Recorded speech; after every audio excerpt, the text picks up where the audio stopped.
God did not spare his own son.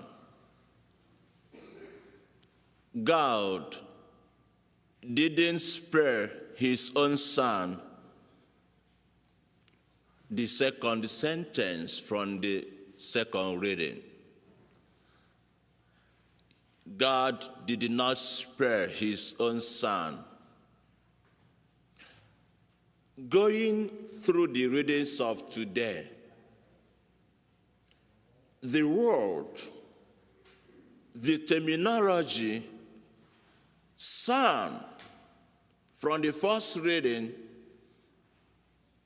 is mentioned about 5 times. In the second reading, once. In the verse before the gospel, once. In the gospel itself, twice. Son, son, son. Who is a son? A son is a male child. A son is an offspring, a biological offspring from a father and a mother.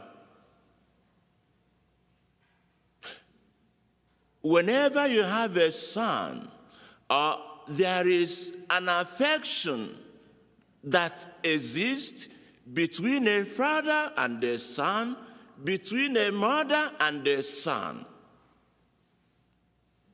A love, a familiar love. In fact, in the first reading, there are certain qualifications. It says, God said to Abraham, take your son Isaac, your only one, whom you loved, that is to say, your beloved.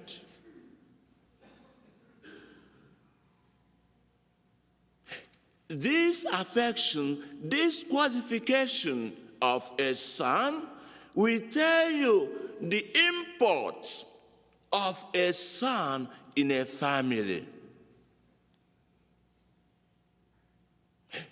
And any family that has a son guides the son, nourishes the son, cares for the son, because he is a treasure.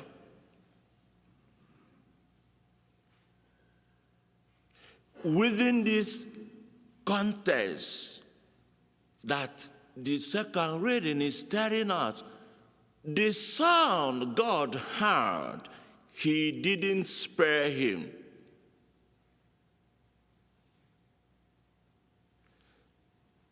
In the interpretation of the scripture, we have what is called allegorical sense, the spiritual sense of the scripture. And we want to read the first reading and the gospel, bringing out the concept of son.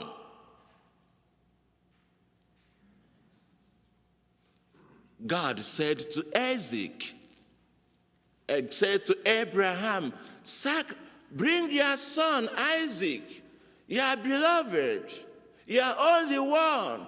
You're going to sacrifice him on Mount Moriah.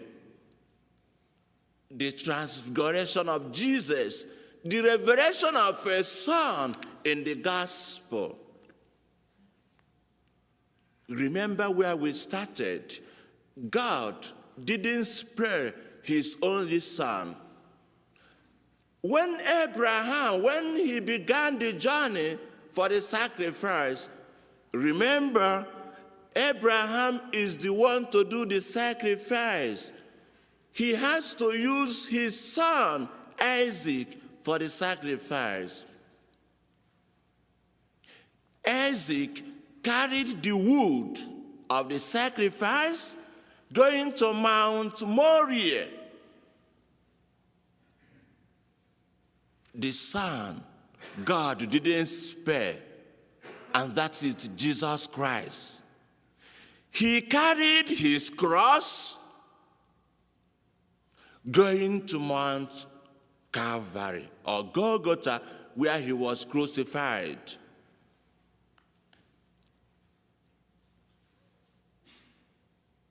But there is one thing further.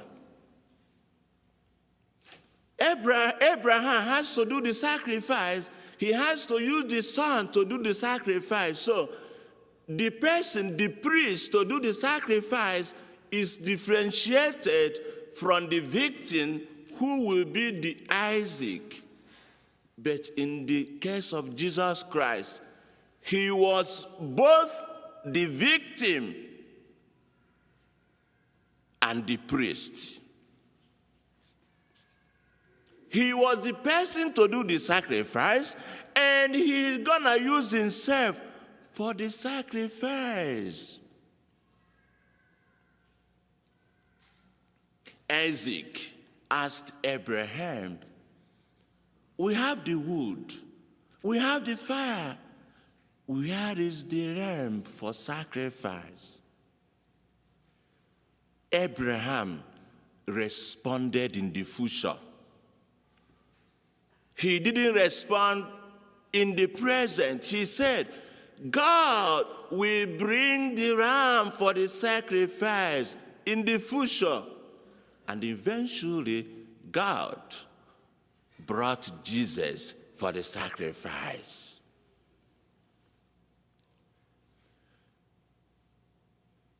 When you see this episode, first of all, you see what St. John Chrysostom called oppositions. What did he mean when he's talking about oppositions? Remember how Isaac was born. Abraham and Sarah, they had passed the year of procreation. They had no son. And what happened? God eventually gave them Isaac. In Genesis 21, God said, through Isaac I will make a multitude of nations and a seed. Now, could you imagine the promise God made to Abraham through Isaac? Now he's demanding the sacrifice of that son. God didn't spare his only son. What does it mean? That we are precious in the eyes of God. That shows you the profound sacrifice made by God to equip me and to equip you, like in the gospel, in the second reading, to discharge you, to discharge me, to be free.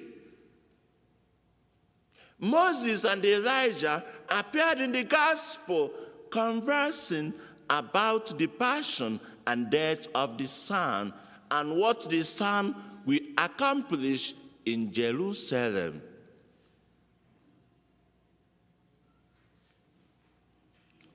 What will be our response to the Son, or to this ultimate sacrifice God did to us, or God meant to us through Jesus Christ?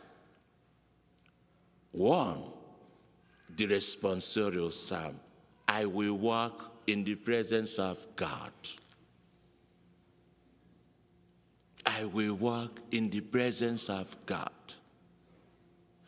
God that didn't spare his only son.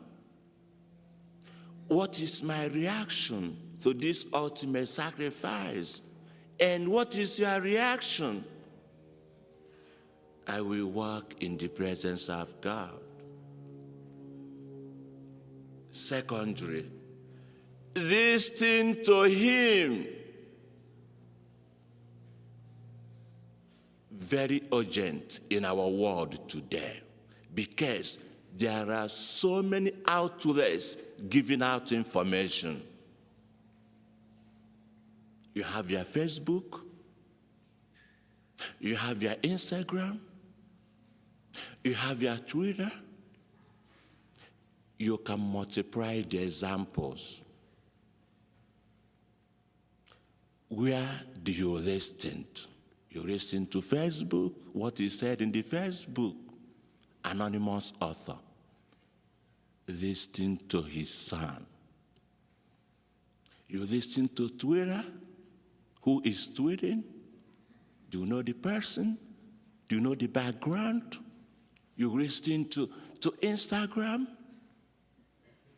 He didn't say this, say, listen to him. How do you sieve the information, pieces of information you get from these outlets? Some people had idolized Facebook, idolized Twitter, idolized Instagram.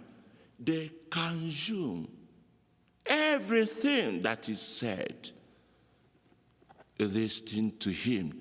And how do we listen to him? Through his word.